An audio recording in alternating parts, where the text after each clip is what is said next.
Capítulo 35.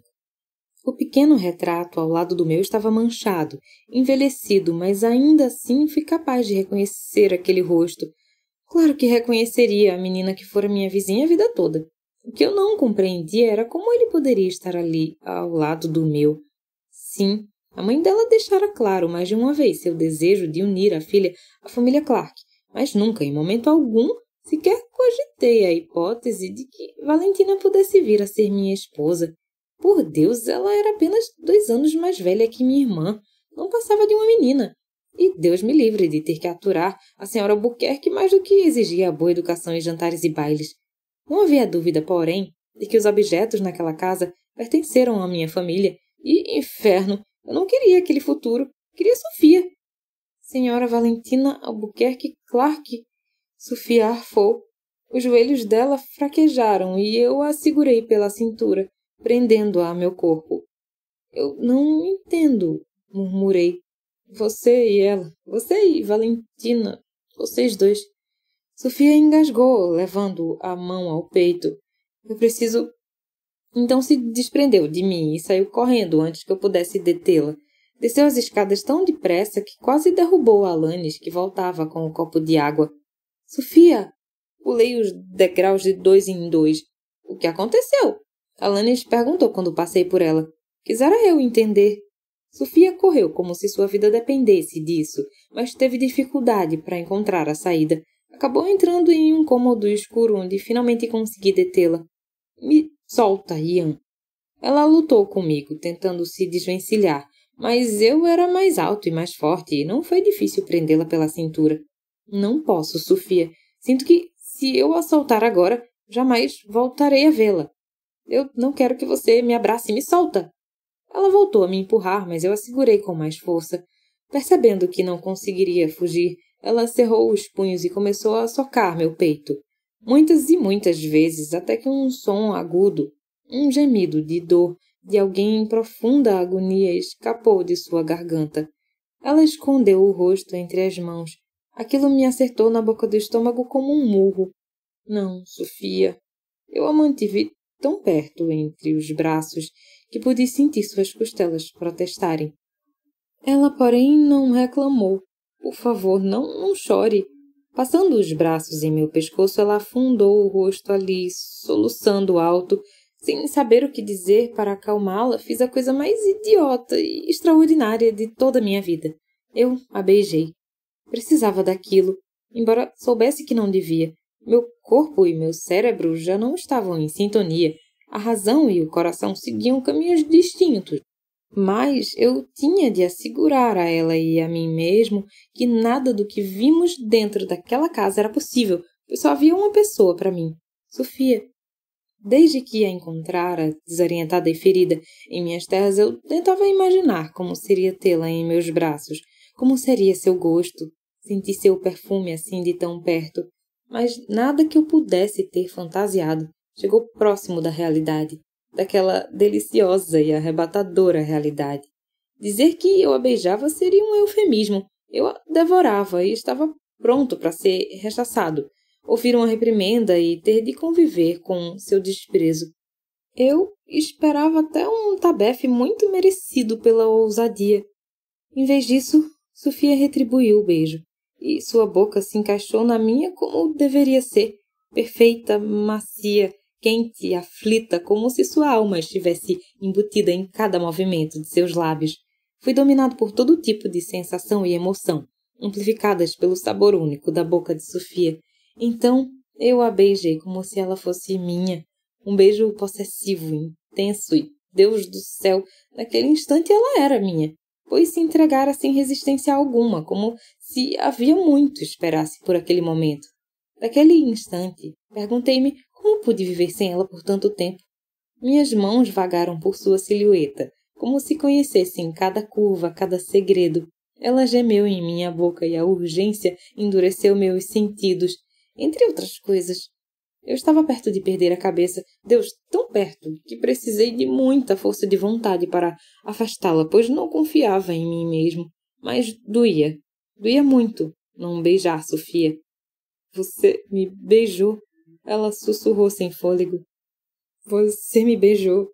Eu deveria dizer que lamento. Minha voz espelhava a dela, mas não vou. Estaria mentindo. Alcancei o lenço no bolso da calça. Atrapalhei-me um pouco para pegá-lo, pois aquela caixinha de papel se enroscou nele. Empurrei a caixa para o fundo do bolso e então levei o lenço a seu rosto, apagando os vestígios das lágrimas. E a senhorita também me beijou. É, e eu também não lamento. Se aquilo não me fez querer beijá-lo outra vez. No entanto, o desalento e o medo em seu semblante me deixavam inquieto. Venha, vamos sair daqui. Pois suspeitei de que permanecer naquela sala, sob o mesmo teto, que aquele futuro odioso, só pioraria seu estado. Guardei o lenço e lhe ofereci o braço. Para onde vamos? Ela perguntou, a voz miúda. Não sei, apenas quero ir para longe disso tudo. Sofia concordou com a cabeça, mas o desespero e o desamparo a atordoavam de tal modo que ela ficou olhando para o braço que eu lhe oferecia como se não soubesse o que fazer.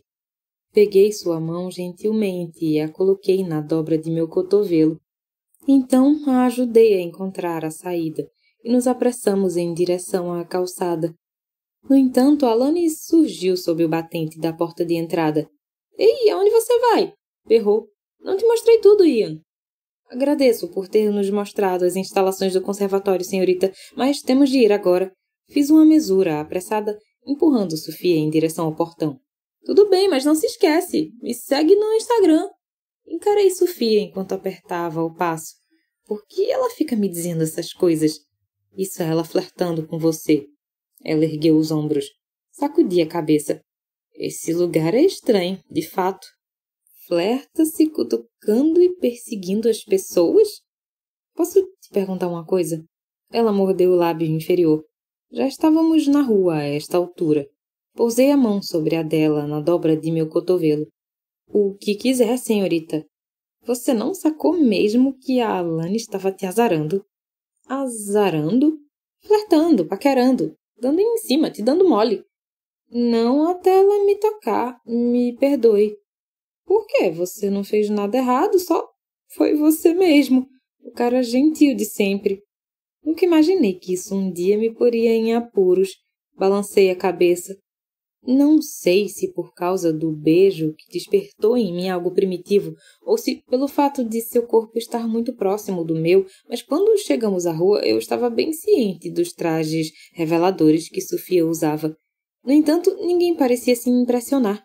Na verdade, se levassem em consideração as roupas de duas damas com quem cruzamos, Sofia parecia recatada, mesmo com tanta pele à mostra. Ela havia parado de chorar, mas seu semblante ainda expunha dor e desespero. Não prestava atenção em nada, imersa em um tipo de horror que a deixou entorpecida, movendo as pernas sem perceber o que estava fazendo, me permitindo guiá-la para onde eu bem entendesse. Eu nunca a vira tão abalada assim. — Você sempre morou aqui? Perguntei. — A vida toda. Nasci e cresci aqui. Nunca imaginei que o mundo pudesse mudar tanto. Por quê? Por que ela ficara tão mexida ao ver meu retrato ao lado do de Valentina? A resposta parecia óbvia e tive medo de ter esperanças. Andamos mais um pouco, sem saber ao certo o nosso destino, até que avistei uma pequena praça. O grupo de cavalheiros na esquina conversava e fumava, despreocupadamente. Eu não sabia de que tipo de sujeitos se tratava e não toleraria se faltassem com o respeito a Sofia. Como não poderia bater neles e protegê-la ao mesmo tempo, preferi mudar o curso e dar a volta na praça, afastando Sofia de possíveis olhares maliciosos. Passamos por um banco cinzento. Um imponente cedro estava mais atrás e, por alguma razão, pareceu-me dolorosamente familiar. — Quer se sentar por um instante? Ofereci. Seus grandes olhos castanhos encontraram os meus, questionando, mas sua cabeça balançou afirmativamente. Eu a ajudei a se sentar e me acomodei a seu lado, impondo certa distância entre nós. Uma agitação sem sentido se apoderou de mim. Não estava certo. Aquilo não estava certo. Levantei-me em um rompante. — O que foi? Perguntou Sofia. — Não é nada. Não parece nada. Minha cabeça começou a doer. Esfreguei a testa, tentando me livrar do desconforto, mas em nada ajudou. Relanceei o velho cedro. Venha aqui. Estendi a mão para ela, que aceitou ficando de pé. Desviando de uma pedra, levei-a pelo gramado e parei sob a copa da árvore. Sofia me examinou com a testa franzida. Eu mesmo devia ter uma expressão muito parecida enquanto a ajudava a se sentar na grama. Ajeitei-me a seu lado, ombros colados. Aquela inquietação começou a ceder. Assim está melhor. Pensei em voz alta. Ela não disse nada. Apenas continuou me observando como se buscasse respostas. Ian, por que me trouxe aqui?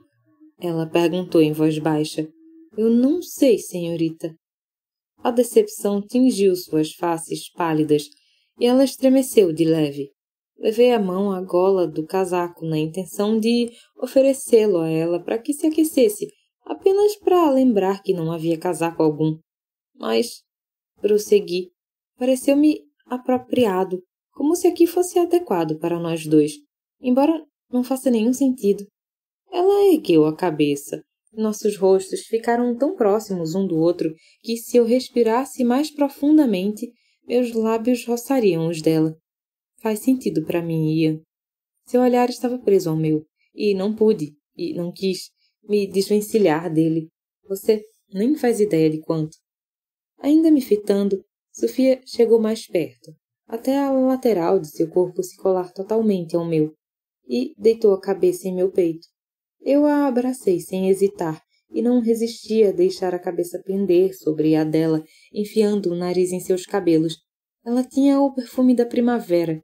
Desejei que o mundo pudesse parar de girar por um instante e eu fosse capaz de viver naquele breve infinito. E, Deus, ela se encaixava tão perfeitamente em meus braços, como se tivesse sido feita para mim. E ela é. Um suspiro quase inaudível repercutiu por minha cabeça. Diabos, era injusto que alguém a tivesse encontrado antes de mim, porque eu sabia, sentia, que era por ela que eu esperava. Eu conhecia muitas damas havia tanto tempo, algumas até que foram bastante claras em suas intenções e insinuações, sempre dispostas e disponíveis. Qualquer uma daria uma boa esposa dedicada à família, saberia guiar Elisa com maestria, e isso era tudo. A única que fazia aquela tormenta dentro de mim se acalmar ou se inflamar era a Sofia. Também era a única que não estava disposta nem disponível. Senhorita, onde está seu noivo? Hã? Toquei a aliança que pendia de seu colar. Ah, perto, Ian. Não o bastante, mas ainda está aqui. Ela ergueu os olhos. E eu sei que uma hora dessas ele vai voltar para mim. A tristeza em seu semblante amainou um pouco, o que era a intenção daquele passeio, certo? Então por que eu sentia como se meu peito estivesse oco? Alcancei o relógio no bolso da calça, a fim de ter uma desculpa para desviar o olhar do dela. Encrespei o senho. Que estranho. Aquele não era o meu relógio.